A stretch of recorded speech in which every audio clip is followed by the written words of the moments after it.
The morning sun cast long shadows across the cobblestone courtyard of Buckingham Palace as Private James Harrison adjusted his red tunic and straightened his bearskin hat for what felt like the 100th time. At 23 years old, he stood barely 5 feet 6 inches tall, his slender frame dwarfed by the towering ceremonial uniform that seemed designed for men twice his size. The other guards often joked that he looked like a child playing dress-up in his father's clothes. "Look who's trying to reach the regulation height again," sneered Sergeant Collins, a burly man whose presence commanded respect from everyone except James. The laughter that followed echoed off the palace walls, a sound that had become as familiar to James as his own heartbeat. He had endured 3 months of this treatment since joining the Queen's Guard, and each day brought fresh humiliation. The tourists gathered outside the palace gates pointed and whispered, some even taking photos of the unusually small guard who struggled to maintain the stoic composure required of his position. James could feel their stares burning into him, but he kept his eyes fixed straight ahead, his jaw clenched in determination. He had trained for 2 years to earn this position, and despite the constant mockery, he refused to let anyone see how deeply their words cut. During the changing of the guard ceremony, James marched with mechanical precision, his movements sharp and disciplined. However, his shorter stride meant he often fell slightly out of step with his towering colleagues, drawing snickers from both fellow guards and spectators. The ceremonial sword at his side felt heavier with each step, not from its physical weight, but from the burden of proving himself worthy of wearing the uniform. Behind the scenes, the hazing intensified. The other guards would hide his equipment, making him late for inspections. They would assign him the most tedious duties, like polishing boots for the entire unit or standing guard during the longest, most uncomfortable shifts. Some even went so far as to question whether someone of his stature belonged in such a prestigious position, suggesting he might be better suited for desk work or administrative duties. James's commanding officer, Major Richardson, seemed indifferent to the treatment his youngest guard endured. During weekly briefings, he would often overlook James entirely, directing questions and assignments to the more senior members of the unit.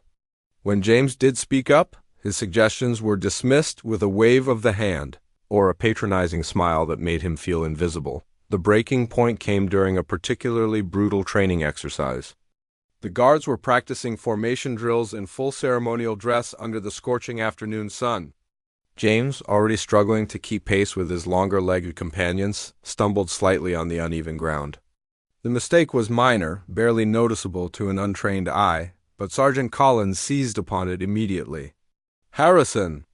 What do you think this is, amateur hour?" Collins bellowed, his voice carrying across the entire training ground. "Maybe if you could see over that ridiculous hat, you'd know where you're going."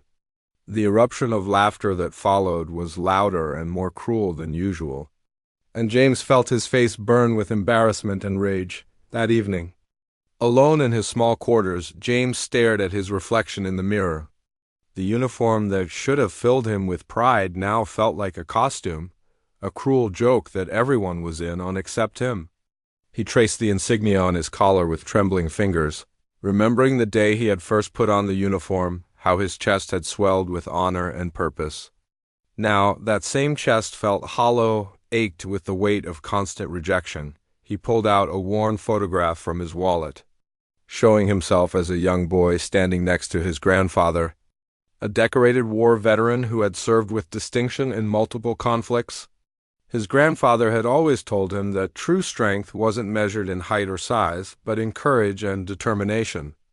The old man had instilled in James a deep respect for military service and an unwavering belief that anyone could make a difference, if they had the heart for it. As James prepared for bed, he made a silent promise to himself. Tomorrow would be different. He would find a way to prove that he belonged here, that he was more than just the butt of everyone's jokes. He didn't know how yet, but somewhere deep inside, he felt a spark of the same fire that had driven his grandfather through some of the darkest moments in military history. The next morning brought news that would change everything. Major Richardson announced that the unit would be participating in an inter-service training exercise with various military branches, including the elite Special Air Service. The exercise would test marksmanship, tactical awareness, and overall military competency. For most of the guards, it was just another routine training event. For James, it represented the opportunity he had been desperately seeking. As the guards prepared for the exercise, the usual jokes and comments flew freely. Collins made sure to point out that James would probably need a stepladder just to see the targets properly. Others questioned whether he could even hold a rifle steady with his small frame. Through it all, James remained silent, his mind focused on something none of them knew about him, something he had never mentioned. During his months of service, what his fellow guards didn't know was that James had spent years before joining the Queen's Guard training with his grandfather, learning skills that went far beyond ceremonial duties. His grandfather, whose military record remained classified even decades after his service, had taught James things that weren't found in any standard military manual. The old man had recognized something special in his grandson, a natural ability that, when properly developed, could exceed anything size or strength could provide. The evening before the exercise, James cleaned his personal rifle with the same meticulous care his grandfather had taught him. Each movement was deliberate, practiced, almost ritualistic. He had maintained this routine for years, even when he had no immediate use for the skills. As he worked, he could almost hear his grandfather's voice, steady and encouraging, reminding him that the greatest victories often came from the most unexpected sources. As the sun set over London, casting the palace in golden light, James felt a calm settle over him that he hadn't experienced since joining the Guard. Tomorrow would be his moment. His chance to show everyone that they had gravely underestimated the quiet young man they had dismissed so readily. The weight of the ceremonial uniform no longer felt burdensome. Instead, it felt like armor, protecting the warrior within who was finally ready to emerge. The military training facility outside London buzzed with activity as various units arrived for the inter-service exercise. James watched from the transport vehicle as elite soldiers from different branches gathered on the grounds, their confidence evident in every movement. The SAS team stood apart from the others, their reputation preceding them like an invisible force field that commanded instant respect. Captain Mike Stevens of the SAS surveyed the assembled troops with a practiced eye. His weathered face bore the marks of countless missions, and his calm demeanor spoke of a man who had seen action in the world's most dangerous places. When his gaze fell upon James, standing among the Queen's Guard, Stevens raised an eyebrow slightly, but said nothing. The size difference between James and his fellow guards was even more pronounced here, surrounded by the physical specimens that made up Britain's special forces. The exercise began with standard rifle qualification tests. Each unit would demonstrate their marksmanship skills at various distances, starting at 100 meters and progressing to more challenging ranges. The Queen's Guard went first, their ceremonial training translating into respectable, if unremarkable, shooting scores. Sergeant Collins managed a solid grouping, earning approving nods from the observing officers. The other guards performed adequately, their shots clustering around the target centers in predictable patterns. When James stepped up to the firing line, a ripple of barely contained laughter ran through the assembled soldiers. Someone muttered something about needing a booster seat, while another voice suggested they should move the targets closer. Even some of the SAS members exchanged amused glances, clearly wondering how this small figure had ended up among the Queen's elite ceremonial guard. James settled into his firing position with fluid movements that seemed almost too natural, too practiced for someone of his supposed experience level. He adjusted his rifle with minute precision, his breathing falling into a rhythm that spoke of hours upon hours of training. The watching soldiers fell quiet, not from respect, but from curiosity about what kind of embarrassing display they were about to witness. The first shot rang out across the range, followed immediately by a second, then a third. James fired 5 rounds in rapid succession, each shot deliberate and controlled. When the target was brought forward for inspection, the laughter died completely. All 5 rounds had struck within a group no larger than a coin, dead center in the bullseye. The silence that followed was so complete that the sound of birds chirping in nearby trees seemed unnaturally loud. Captain Stevens stepped forward to examine the target more closely, his expression shifting from mild amusement to genuine interest. The grouping was tighter than anything they had seen all day, the kind of accuracy that usually came from soldiers with years of combat experience or specialized sniper training. He looked back at James, who was calmly preparing for the next stage of the exercise as if nothing unusual had happened. The second round of testing moved the targets to 200 meters, a distance that separated the truly skilled marksman from the merely competent. The pressure mounted as each shooter took their turn, some struggling with the increased range and wind conditions that affected bullet trajectory. When James's turn came again, the crowd of observers had grown larger, word having spread about the small guard's unexpected performance. This time, James took longer to prepare, reading the wind conditions and adjusting his scope with the methodical patience of a professional sniper. He fired 7 rounds, and when the target was retrieved, the result sent shockwaves through the assembled troops. Not only had he maintained his incredible accuracy, but his grouping was actually tighter than at the shorter distance. It was a feat that defied conventional wisdom and left even the SAS veterans scratching their heads in amazement. Major Richardson, who had initially regarded the exercise as a routine formality, found himself staring at James with completely new eyes. The young man he had dismissed as a ceremonial placeholder was displaying skills that rivaled those of the most elite soldiers in the British military. The major began to wonder what other capabilities might be hidden beneath that unassuming exterior. The final and most challenging test moved to extreme long-range shooting at 400 meters, a distance that required not just excellent marksmanship but a deep understanding of ballistics, weather conditions, and equipment limitations. Most of the soldiers struggled at this range, their shots spreading wide or missing the target entirely. Even some of the SAS members, despite their extensive training, produced groupings that were respectable but far from exceptional. Captain Stevens watched James prepare for this final test with growing fascination.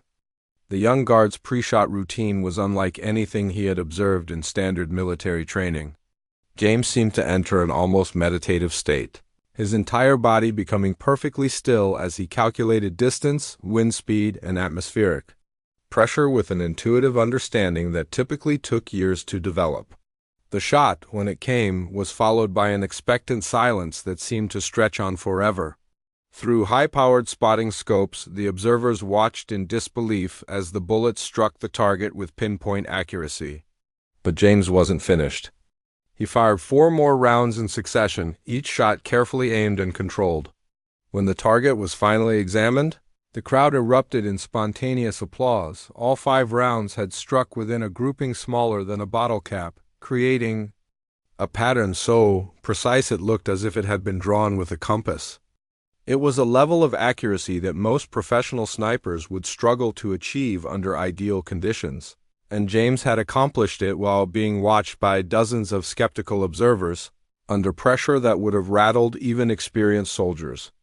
Captain Stevens approached James directly, his military bearing evident in every step. The conversation that followed was brief but intense, the SAS officer asking pointed questions about James's training background and experience. James answered honestly, explaining about his grandfather's influence and the years of private instruction he had received. What he didn't mention were the specific techniques his grandfather had taught him, methods that went beyond standard military doctrine. The revelation that James had received training from a classified veteran raised immediate interest among the senior officers present. Phone calls were made, records were checked, and within hours, a picture began to emerge of James's grandfather that painted him as something far more significant than a typical retired soldier. His service record, what little was available, hinted at involvement in operations that remained classified decades after their completion. As the exercise concluded, the atmosphere around James had completely transformed. The same soldiers who had mocked him that morning now regarded him with a mixture of respect and curiosity. Sergeant Collins, whose confidence had evaporated along with his condescending attitude, approached James with an awkward attempt at reconciliation. The other Queen's Guard members seemed unsure how to process what they had witnessed. Their understanding of their smallest colleague completely overturned. James maintained his characteristic quiet demeanor throughout the attention, neither boastful nor defensive about his performance. He answered questions when asked, but offered no elaborate explanations or attempts to capitalize on his newfound respect. To him, he had simply done what his grandfather had trained him to do, nothing more or less than his best effort under challenging circumstances. Captain Stevens pulled Major Richardson aside for a private conversation that would have far-reaching implications for James's future. The SAS officer was interested in learning more about James's capabilities and suggested that his talents might be better utilized in a more specialized role. The major, still processing the dramatic reversal in his assessment of his subordinate, agreed to consider any recommendations the captain might make. As the units prepared to return to their respective bases, James packed his equipment with the same methodical care he had always shown. The weight of attention from his fellow soldiers felt strange after months of invisibility, but he sensed that this day had marked a turning point not just in how others saw him, but in the trajectory of his military career. The skills his grandfather had instilled in him were no longer a private matter, but had become a bridge to possibilities he had never imagined. The bus ride back to London was markedly different from the journey out. Instead of sitting alone while others joked around him, James found himself surrounded by colleagues eager to understand how they had so completely misjudged him. He answered their questions politely but kept the deeper details of his training to himself, understanding instinctively that some knowledge was best shared sparingly. 3 weeks after the training exercise, James received an unexpected summons to Major Richardson's office. The corridors of the administrative building felt different now, with fellow guards nodding respectfully as he passed instead of snickering behind his back. The transformation in their behavior was complete, but James found the newfound attention almost as uncomfortable as the previous mockery had been. "Major." Richardson sat behind his desk with several folders spread before him, his expression more serious than James had ever seen it. Across from him sat Captain Stevens, whose presence immediately told James that this meeting was about more than routine administrative matters. The SAS officer rose as James entered, extending his hand in greeting with the kind of professional respect typically reserved for equals rather than subordinates. The conversation that followed would change the course of James's life forever. Captain Stevens explained that his performance at the training exercise had caught the attention of senior military leadership, and that inquiries into his grandfather's service record had revealed connections to historical operations of significant importance.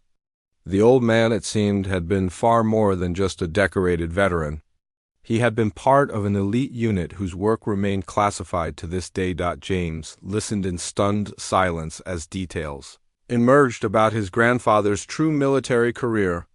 The man who had taught him to shoot in the quiet countryside outside their family home had once been one of Britain's most skilled covert operatives.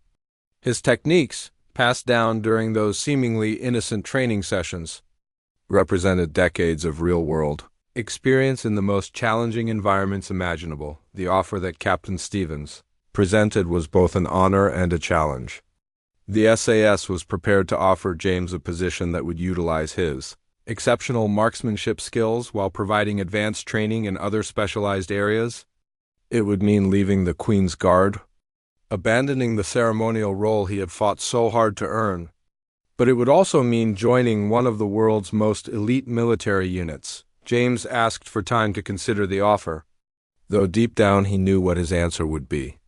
That evening, he called his grandfather, the first time they had spoken since the training exercise results had become known.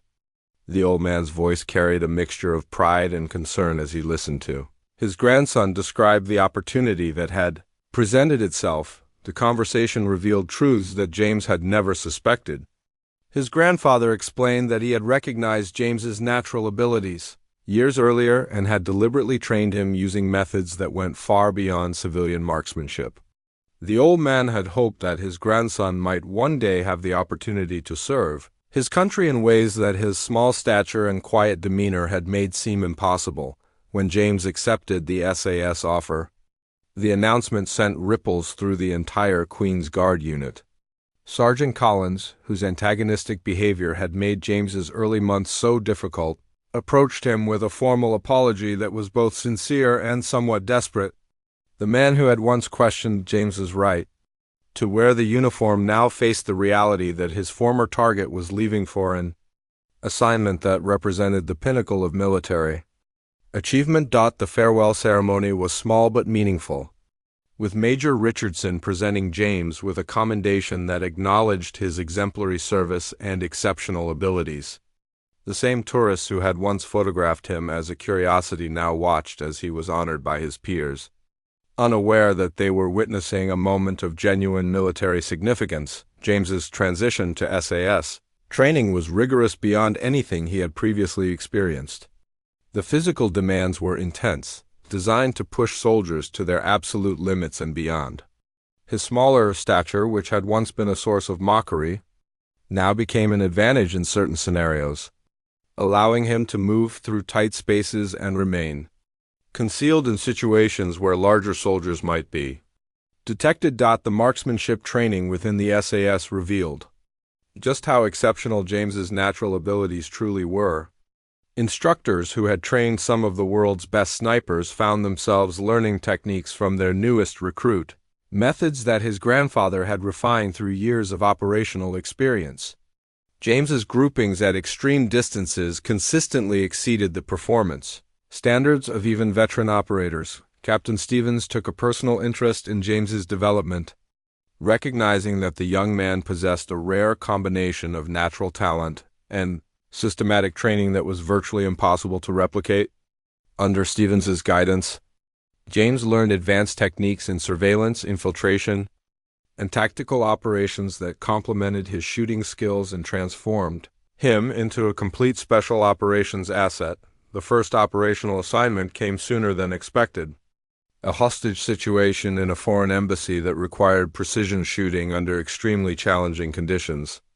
James found himself positioned on a rooftop nearly 600 meters from the target building, tasked with providing overwatch for the assault team while being prepared to take precise shots if the situation required lethal force. When the moment came, James's training and natural abilities merged into a performance that left even his SAS colleagues in awe. Multiple targets at extreme range, moving unpredictably in low-light conditions with civilian lives hanging in the balance. Each shot was perfect, each decision instantaneous and correct. The operation was completed without a single hostage casualty, a success that was attributed in large part to James's exceptional performance. The after-action reports from that mission established James's reputation within the special operations community. Word spread quickly about the former Queen's Guard who could make impossible shots with casual precision. Requests for his services began coming from various military and intelligence agencies, all eager to utilize his unique capabilities for their most challenging operations. Years later, James would reflect on the irony of his journey from ridiculed ceremonial guard to respected special operations sniper. The same qualities that had made him a target for mockery in his ceremonial role had become the foundation for extraordinary achievement in his new career. His grandfather's patient training, endured through years when its purpose seemed unclear, had ultimately opened doors to opportunities neither of them had dared to imagine. The impact of James's transformation extended beyond his personal success. His story became a cautionary tale within the military about the dangers of judging personnel based on superficial characteristics rather than actual capabilities. Training programs began incorporating lessons about recognizing hidden talents and ensuring that all personnel were evaluated fairly regardless of their physical appearance or background. Captain Stevens often used James's case as an example in leadership courses, emphasizing how easily valuable assets could be overlooked or wasted if commanders relied on assumptions rather than careful observation and testing. The SAS began implementing more comprehensive evaluation procedures designed to identify exceptional abilities that might not be immediately apparent through standard assessment methods. For the Queen's guard unit that James had left behind.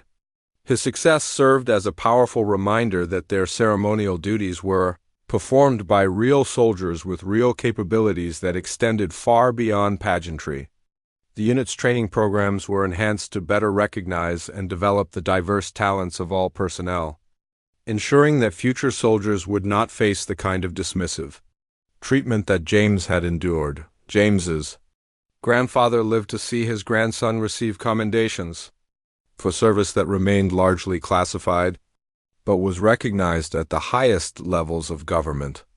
The old man's pride was evident not just in his grandson's achievements, but in the knowledge that the skills he had passed down were being used to protect others and serve their country with distinction. The small guard who had once struggled to be taken seriously had become one of Britain's most valuable special operations assets. His name spoken with respect in circles where reputation was earned through actions rather than words. His journey from mockery to mastery served as proof that true capability often comes in unexpected packages, and that the greatest mistake any organization can make is to underestimate the potential of those who serve within it.